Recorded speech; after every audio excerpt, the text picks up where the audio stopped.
Hello, good morning, good afternoon to David. Welcome to With the Brain Trust. This is episode, I believe, lucky 13. We just had a great conversation that wasn't recorded, so we're going to do somewhat a reenactment, but we're also we're going to see how it works. So basically, we're trying to do humanizing your marketing. I think one of the main points that we were all discussing is just how insanely cluttered the entire world is. Whether you have a good idea, you think it's a good idea, you think it's an original idea, and then you see 6 other people doing it. So it makes it kind of difficult to want to do those things, because then you feel like, oh, dang, I'm now cheating and doing what somebody else says. So what we're trying to figure out today is how can we actually humanize some of that marketing, how we can do our own humanized touches to stand out in the crowd. So before we do that, I'd like to introduce the Brain Trust. Let me go with Lita. Are you ready? I'm ready. Hi, everybody. Okay. My name is Lita Bunting. I'm with Snimka Creations. I am a photo manager, helping you spend time making memories rather than managing them. Thank you. Rosetta? I am Rosetta Metz with Let Us Organize. We provide solutions to all your organizational needs in the home or the office. Let us organize your tomorrow so you can enjoy today. Perfect. David? Hi, I'm David Levine with I Am Your Virtual Professional, empowering small business owners to transform and elevate their online presence. And Jenny? I'm Ginny Kanzioka, graphic designer. I help my clients to communicate who they are and what they do, and most importantly, how they can help their clients. Perfect. And I'm Michael Rattay, Ball Brain Creative, imaginative photos and videos to share your story. And so what we did, what David did, is we were looking for humanizing marketing, and of course we put it into an LLM to get some ideas, because I think that's one of the first things that most business owners do these days when they're brainstorming solo. And one of the options we got back was storytelling, which I think is marketing kind of 101, if you will. But Rosetta, why don't you tell us about your emails that you've been sending? Well, what I do is sometimes when you have the newsletters, and I don't do them as often as I should, but when I do them, I try to have some type of story in there, either about what I've done with clients or just experience. And I'm trying to either celebrate what they accomplished. And I just think it's important. It's not so simple, though, to always tell a story, but you want it to be relatable and you want it to trigger something. So I found that when I send out my newsletters with some type of story, that usually I will get quite a few responses from clients saying, oh, I'm glad you sent that letter. I need this. And then it triggers something. So whatever your story is, you want to make sure that it's going to be relatable to your clients and a good number of them, because you have different types of clients and it's not always going to be the same thing. So that's why it's not so simple. You have to craft many stories, and that's when you throw it into your social media and you try to start reaching the various types of clients you have. But that's one way I kind of try and do it. Mm-hmm. And yeah, I think you said it, telling a lot of stories is probably the only way to find a good story. And that's the crux of it, is you gotta do a lot of testing before you know what actually works.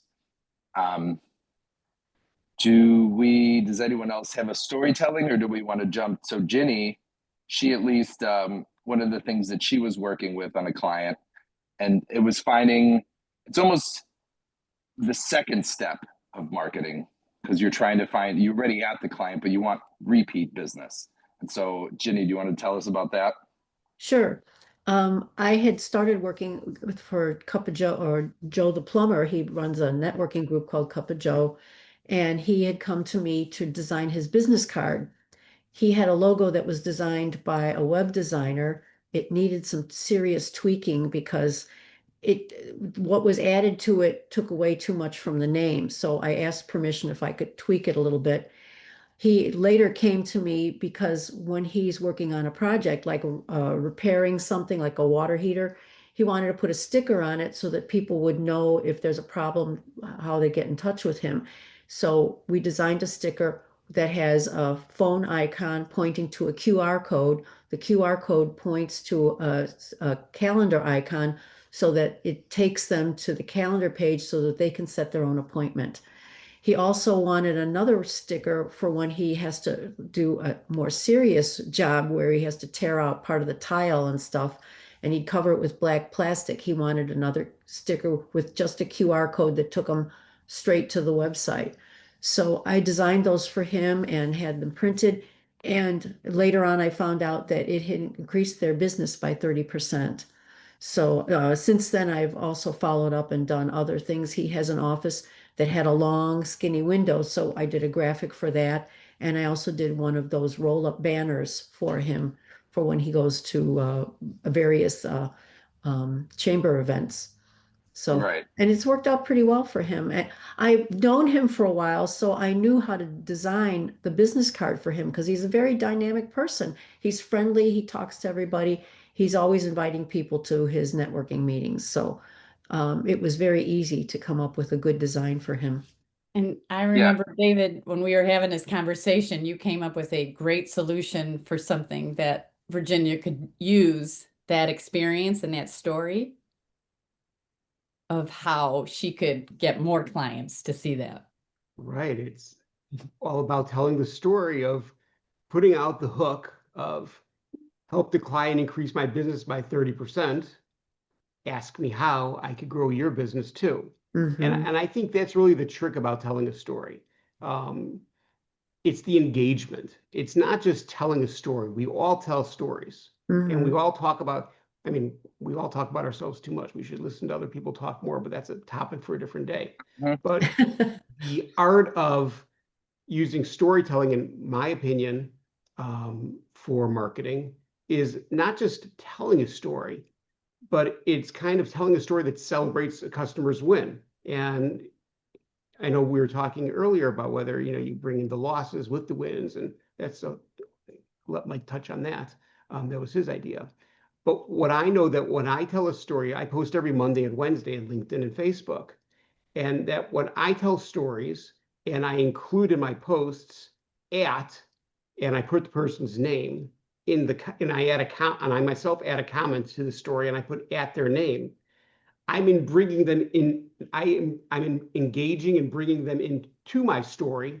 And once you say their name and they see it, they have to engage in your comment. And they don't have to. Nobody has to do anything. But it's good form that they engage in your content. And all of a sudden, because then they engage, it boosts your views. So I told the story on one of my Monday musings about it was a Dr. Seuss quote about what have you read? And then I referenced a book that I had recently read, and not only referenced it, but put the person's name in. And that was like one of my highest impressions and viewed posts because I brought somebody in who's not necessarily in my normal circle that are looking at my posts. And I think that's part of telling a good story. It's putting it out there, having the hook, having the call to action, but then kind of making sure you reach out and touch somebody in your story that brings them to talk to your story and engage into the social media with your story. Yeah, because if you would have just everyone, tagged everyone, then no one would pay attention. But the fact that you at least reference one person in particular, that brought them in, which kind of leads me to Lita. Do you want to tell your story about your text? Yeah, so this wasn't me doing the outreach. I was the recipient. I used to see a chiropractor and I had to cancel an appointment. And although I had been regularly seeing her every 3 to 4 weeks, once that appointment got canceled, I never rescheduled. So several months went by and they picked up the phone and they reached out to me saying, "Hey, Lita, it's Genevieve. We haven't seen you in a while, just checking in." And I was like, "Oh, right. I haven't been there for a while. I should get back on schedule. I'm a little out of alignment and whatnot." So just by them reaching out to me personally, I felt seen and like I was missed.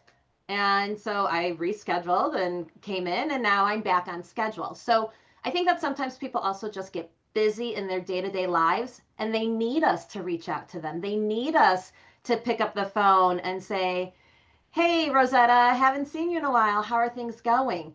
And not because I'm pitching, but just because I'm genuinely wanting to check in. And I don't think we do that enough. We rely on social media. Well, and that's it. I think the two things that I really got from that is one, like what triggers, like when you're sold, you know, quote unquote, like what do you respond to? And it's persistent but not pushy, right? Like Right. like they just literally they followed up and just to remind you that they exist. Not like, hey, when are you coming back? Or maybe they did, but still it was like persistent but not pushy about like getting you in the calendar. And so I think that's the most important way that we can see if what triggers us, like either on a, you know, Instagram ad or Facebook ad or something. Like we need to be paying attention to all these steps that make us react to something so that we can then unabashedly steal it and do it ourselves and see if that can help trigger our clients. So I think, yeah, all of those things I think were great stories. Yeah, the art of storytelling is that's the whole gamut of why there's like 6 streaming channels and, you know, like billions of content. So how you tell the story that's the art of it. Like we can tell stories, but how you tell them is going to vary on each person. So I don't know. I think those were a lot of great tips. Does anyone have any final things to that? Nope. No. I think that was good. I mean, it's, again, we're trying to look at, it's a bit of the humanizing side of marketing. So think of stories, think of your clients, make them the hero's journey. And then think about those little touches that a little text message, a little reach out, a QR code just to help people, or even, and David personally tagging somebody to engage with other people that will just engage with everybody. So yeah, go ahead, David. You just got to do something. Right. No, and I think that's really, it doesn't matter whether it's a text or it's tagging or a newsletter. It doesn't matter what it is, but you got to do something. And I think that if we all like make a commitment to do one more thing a week or a month, but we make that commitment that we're going to do it, I think that'll help all of us grow our businesses. I agree. The doing stuff is more important than thinking about stuff. So that's the only way action actually happens. So great final point. All right. Well, that was episode 13 of Humanizing Your Marketing with the Brain Trust. Thanks, everybody. We'll see you in a couple weeks. Bye. Bye-bye. Bye.